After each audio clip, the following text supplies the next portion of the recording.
En Bretagne, il vit environ entre 3 et 4 000 espèces d'organismes marins qui vont s'étaler du haut des estrands jusqu'au bord du plateau continental. Cette richesse s'explique par la diversité des habitats, des milieux rocheux jusqu'aux milieux vaseux, en passant par tous les sables. Ça s'explique également par la présence de la marée, de courants de marée très forts, et puis aussi par la diversité des conditions par rapport aux houles du large et aux tempêtes. On a des choses comme la rade de Brest qui sont très abritées par rapport à ces grandes houles, et puis il y a des choses qui sont beaucoup moins abritées comme la baie de Douarnenez. Parmi les espèces qui vivent en bord de mer chez les animaux, on va trouver donc pas mal d'éponges différentes. On va trouver aussi des vers qui sont parfois très longs comme les némertes. On trouve autrement des crustacés avec des crabes, des macropodes, des tourteaux, des gébis, des bernards l'ermite et puis beaucoup de crevettes dont certaines s'adaptent à leur milieu en prenant la couleur de l'herbier. On trouve aussi évidemment des mollusques avec des coquillages comme les praires, mais aussi des céphalopodes comme les sépioles.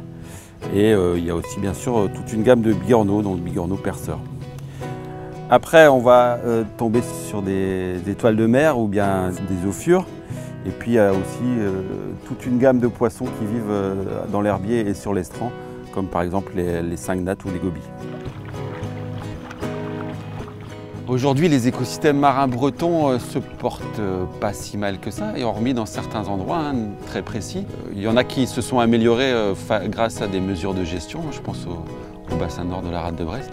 Mais il y en a d'autres qui vont plutôt mal et qui sont sous pression de pollution qui viennent des terres et des milieux urbains. Ils sont aussi sous pression par la pêche à pied, par exemple, comme les herbiers de Zoster, ou certains autres par la pêche professionnelle. Ils sont aussi sous la pression des espèces introduites, dont certaines deviennent invasives et peuvent poser de gros problèmes au fonctionnement de ces écosystèmes. Un exemple, c'est l'huître creuse.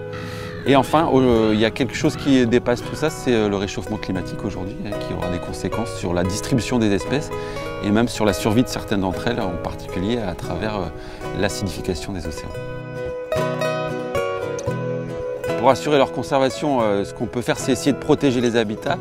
Un exemple simple, c'est pour les prairies sous-marines. Il faut essayer d'éviter de pêcher dedans, parce que quand on va bêcher ou ratisser cette prairie-là, elle va mourir, elle va disparaître. Et avec elle, la biodiversité qui lui est associée et aussi les fonctions qui y sont associées. Et donc cet herbier-là, il remplit un rôle de nurserie et de nourricerie pour des petits poissons. Et il a un rôle essentiel dans le fonctionnement des écosystèmes côtiers aujourd'hui.